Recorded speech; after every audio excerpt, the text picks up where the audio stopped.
Hi everyone, welcome to Intuitive Eating Talks with me. And today is day 3 of our talk, but it is the second principle that we're going to talk about. And the second principle is honoring your hunger. So what does that mean? It means understanding the primal biological need to fuel our bodies, because when we don't, then all heck breaks loose. So before we get into that, I promised that we would talk about the types of eaters that there were and the types of dieters. So I want to quickly go over those because it's important that we have awareness around that, because awareness is the first step. The first type of dieter that we have is the clean eater. So this is under the guise of clean eating and nutrition. So people might say, I'm not on a diet, I'm just watching what I eat. Okay, well, if that involves restricting, then what you're doing is dieting. And you might be counting your macros if this is you. You might be on a specific meal plan if this is you. But we end up doing the exact same thing and experiencing dieting backlash, which is binging, lower metabolism, having last supper, all of the things that dieters experience during backlash as well. The second kind of dieter is the professional dieter. This dieter is constantly on the lookout for a new diet. They're always on a diet. They're always looking for a different diet. They think today is a new day. Today is the day that I'm going to stick to my diet. I can do this. There's a lot of cycles of dieting, intermittent binging, dieting, weight loss, intermittent binging, dieting, right? Over and over and over again, having that last supper that we talked about last time as well. The third type of dieter has a lot of subcategories. And this dieter is called the eater is called the unconscious eater. And so you have the chaotic unconscious eater, and that's someone who's so busy that they don't even realize that they're eating. Maybe they'll go into the break room and they'll just graze and snack all day. They don't even realize that they're doing it. Maybe they'll even grab a handful of candy out of the candy dish at the receptionist's office on their way to and from meetings. They're not even realizing it's happening. Then you have the emotional unconscious eater. So someone's eating when they feel overwhelmed or anxious and they want to numb all of that. So that is an overview of the unconscious eater. Then you have the intuitive eater, and the intuitive eater honors hunger cues, understands what they mean, and honors their body. I wanted to read a study to you guys. It's really impactful, and it talks about honoring your hunger and why biological hunger and primal hunger is so important, and how when we diet and restrict, it totally messes up our psyche and our bodies. So when we talk about honoring your hunger, this is an impactful study. So I wanted to read it to you guys. It's pretty short. So during World War II, a study was done by Dr. Ancel Keys, and they wanted to study the psychological and biological mechanisms of food shortage or famine. And what they ended up doing was they recruited a bunch of men, and they were supposed to be really hardy men, because this is going to be an intense study on famine and food shortage. And so they wanted them to be psychologically and physically capable and hardy people. During the first 3 months, the men ate whatever they want. They averaged about 3,500 calories. Next 6 months was the semi-starvation period. They wanted the men to lose about 19 to 28% of their body weight, depending on their composition. So they cut their calories about in half. And what they discovered was pretty striking. And it ended up that the results mirrored chronic dieting. Here's what happened. The men's metabolic rate decreased by 40%, and then they became obsessed with food.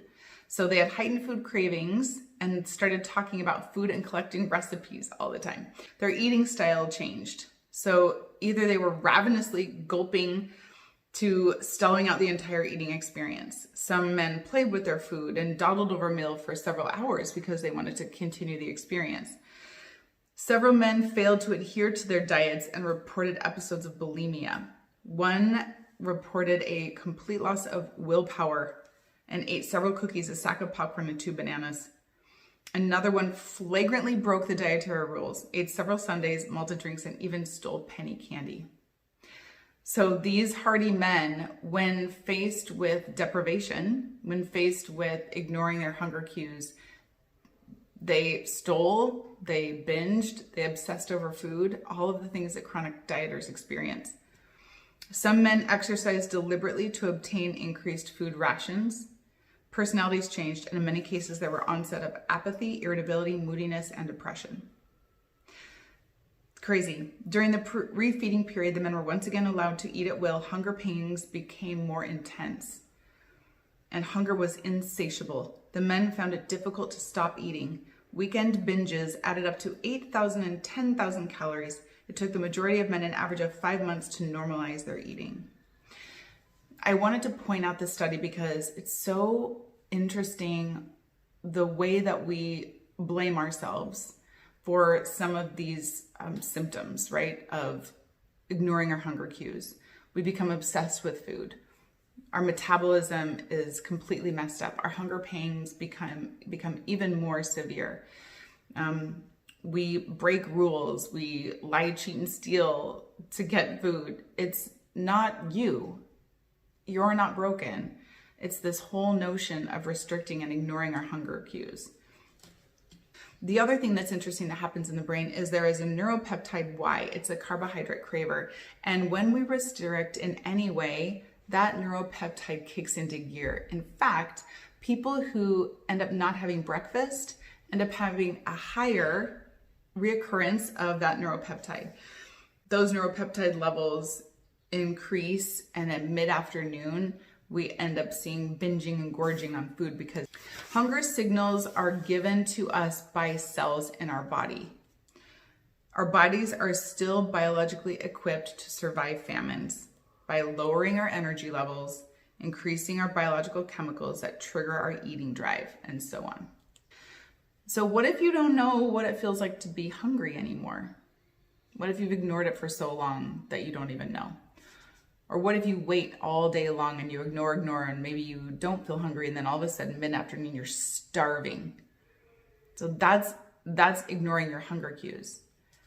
So some of the things that can occur when you're hungry, and you'll know that you're hungry, may not be gurgling in your stomach, but that's definitely a sign. Lightheadedness, difficulty concentrating, uncomfortable stomach pain, irritability, feeling faint, and headache. So it helps to check your hunger pulse at interval levels. So throughout the day, you can sort of check in, like, how hungry am I right now on a scale of 1 to 10? What's my energy level? Am I feeling irritable? Just inquire in your body. We have different kinds of hunger. We have taste hunger, where we're like, that sounds good. We have practical hunger, which is planning ahead. It's important to be practical. You know that if you have a meeting at 9 and it's going to go to 11, you should probably eat before, because you're not going to have anything until 11:30. And emotional hunger. So it's different than biological hunger, but sometimes it's hard to differentiate between the two. I want to leave you with this thought, that eating in response to initial hunger improves your health and weight. Honoring your hunger is so critical in intuitive eating. There are underlying factors. Recognizing what your hunger is, understanding your hunger level, knowing the difference between different kinds of hunger, but understanding that you're not broken. It's not the fact that you don't have any willpower. It's that when we restrict and when we cut our food intake and we don't listen to our hunger cues, our bodies are going to go crazy, and they're going to sabotage our efforts because it wants to be fed. So please put in the comments if you have any questions or comments or observations about life, or if you found anything that resonated with you, please let me know. Let me know if you've had an experience like those men in the study, where all of a sudden you went on a diet and then you went crazy. Your body went crazy, your mind went crazy, and how that started and what's resulted there. Also, tell me what kind of eater you are, and tell me how that's helped in your awareness. Okay, talk to you soon, guys. Mwah. Thanks for listening.